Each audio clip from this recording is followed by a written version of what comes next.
Good morning. Today, 14th December 2024, Saturday.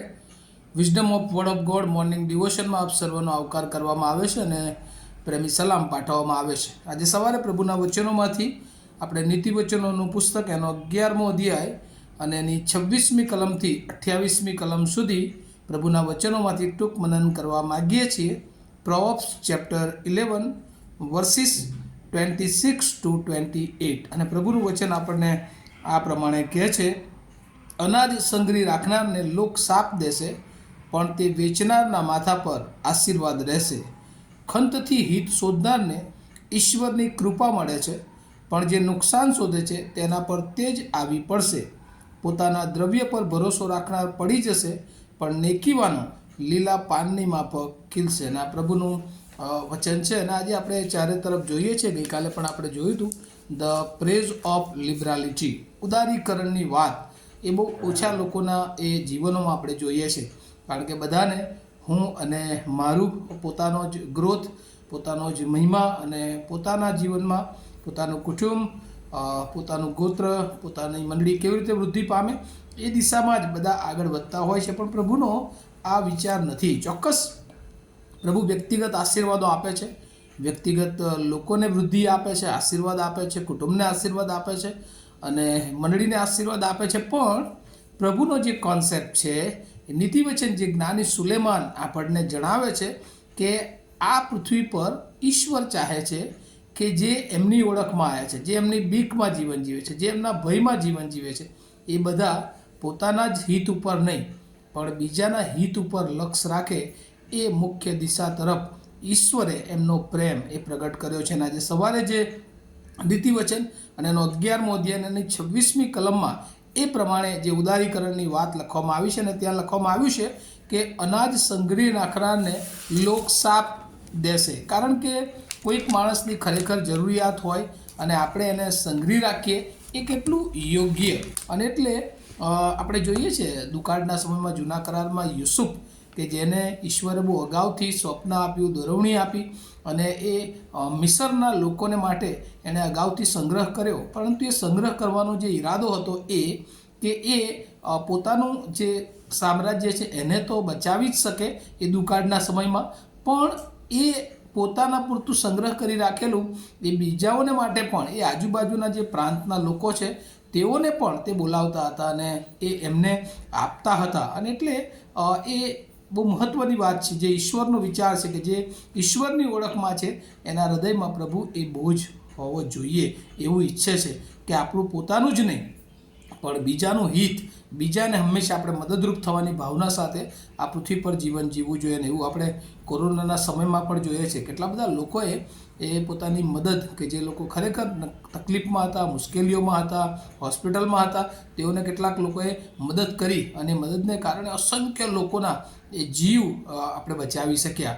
અને ઘણા લોકો એ મદદ ન મળવાના અભાવને કારણે એ મરણ પામ્યા. અને એવું જ આત્મિક જીવનમાં પણ છે. આપણને ઈશ્વરે વચનોનો આશીર્વાદ આપ્યો છે, ઈશ્વરે આપણને આત્મિક તાલંતો આપ્યા છે. જો એ આપણે બીજાઓની સમક્ષ વહેંચતા નથી તો એને લીધે ઘણા બધા લોકો એ નાશમાં જાય છે. અને હું તો એવું કહું છું કે એના માટે કદાચ જવાબદાર એ આપણે બનીએ છીએ. ન્યાય શાસન જ્યારે આપણે આગળ ઊભા રહીશું ત્યારે પ્રભુએ આપણને જે બચાવ્યા છે એ વાત, એ ઈસુ ખ્રિસ્ત એને આપણે બીજાઓ સુધી પ્રગટ કર્યા કે કેમ. અને એટલે મંડળીઓ હોય, વ્યક્તિગત જીવન હોય, કૌટુંબિક જીવન હોય, આપણું મુખ્ય કામ આપણા જીવન દ્વારા, આપણા વિચારો દ્વારા, આપણા વર્તન દ્વારા આપણે ઈસુ ખ્રિસ્તને પ્રગટ કરીએ અને બીજાના હિત ઉપર લક્ષ્ય રાખીએ, બીજાને પ્રેમ કરીએ, બીજાને મદદ કરીએ.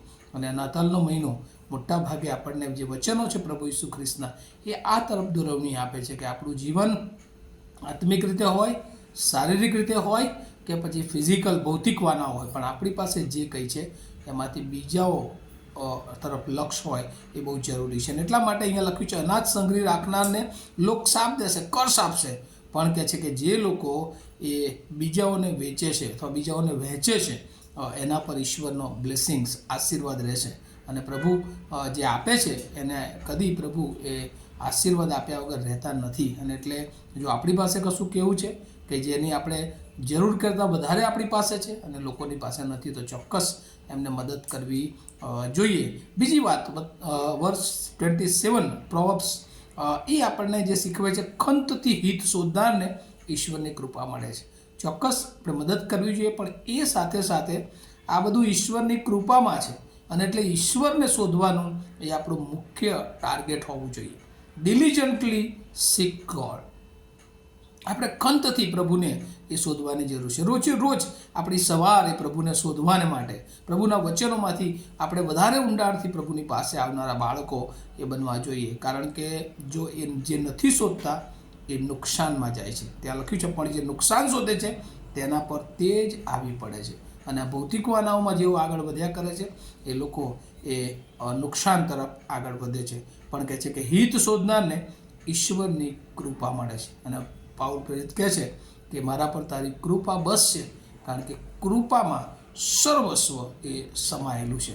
અને ઈશ્વરની કૃપા જો આપણા ઉપર હોય તો આ પૃથ્વી પર અને અનંતકાળ સુધી આપણને કોઈ શેતાનના વાના રોકી શકતા નથી. અને એટલે રોજ આપણે પ્રભુને શોધીએ, અને પ્રભુને શોધનારા લોકો તરીકે ઘણા બધા ને પ્રભુની પાસે લાવવાને માટે પણ આપણે માધ્યમ બનીએ, સાધનો બનીએ, એવું પ્રભુ ચાહે છે. ત્યારબાદ 28મી કલમમાં પ્રભુનું કહે છે કે આપણો જે ભરોસો છે એ આપણા દ્રવ્ય પર નહીં, પણ કહે છે કે દ્રવ્ય તો ક્ષણિક છે, પણ આપણો ભરોસો એ કોના પર હોય? ત્યાં લખ્યું છે, પોતાના દ્રવ્ય પર ભરોસો રાખનાર પડી જશે, પણ નેકીવાનો લીલા પાનની માફક ખીલશે.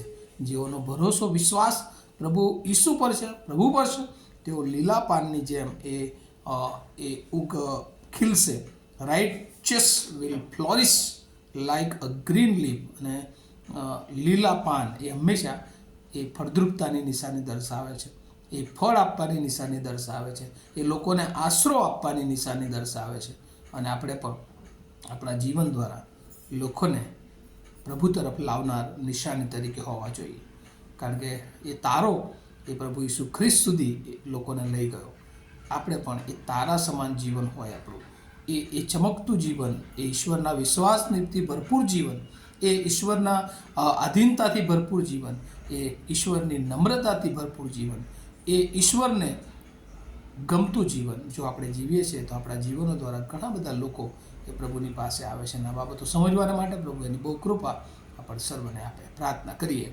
અમારા જીવંત અને દયાળુ ઈશ્વર, બહુ આભાર માનીએ છીએ આજે સવારે ફરી એકવાર પ્રભુ તમને યાદ અપાવ્યું છે કે આ પૃથ્વી પર અમે અમારા જ નથી, પણ ઘણા બધા લોકોને માટે પ્રભુ તમે આ પૃથ્વી પર અમને મોકલ્યા છે. ત્યારે એ હેતુ સિદ્ધ કરવાને માટે જેમ તમારા એકાકી જનિત દીકરા ઈસુ ખ્રિસ્તને આ પૃથ્વી પર મોકલ્યા અને ઘણા બધા લોકો પ્રભુ એ નાશમાંથી બચી ગયા, એમ પ્રભુ અમે ઈસુ ખ્રિસ્તની ઓળખમાં લાવવાને માટે પ્રભુ એ જ્ઞાન મેળવ્યા પછી પ્રભુ અમે પણ તમારા સાક્ષીરૂપ જીવન જીવીએ, તમારા પર વિશ્વાસ કરીએ, અને ઘણા બધા લોકો અમારી રૂઢિકરણીઓ જોઈને, અમારું જીવન જોઈને પ્રભુ તમારી પાસે આવે એવું તમે થવા દો. પ્રભુ આ સમય આપ્યો માટે આભાર. જેઓએ સાંભળ્યું છે એ બધાને પ્રભુ આ નાતાલના મહિનામાં સાચો ઉદ્દેશ જે તમે આ પૃથ્વી પર લોકોને માટે લઈને આવ્યા એ સમજાવવા માટે અમને કૃપા, બળ, સામર્થ્ય માગતા મારી પ્રાર્થના ઈસુ પ્રભુના નામમાં સાંભળો, તેનો સ્વીકાર કરો. આમીન. Have a nice day to all of you. Thank you.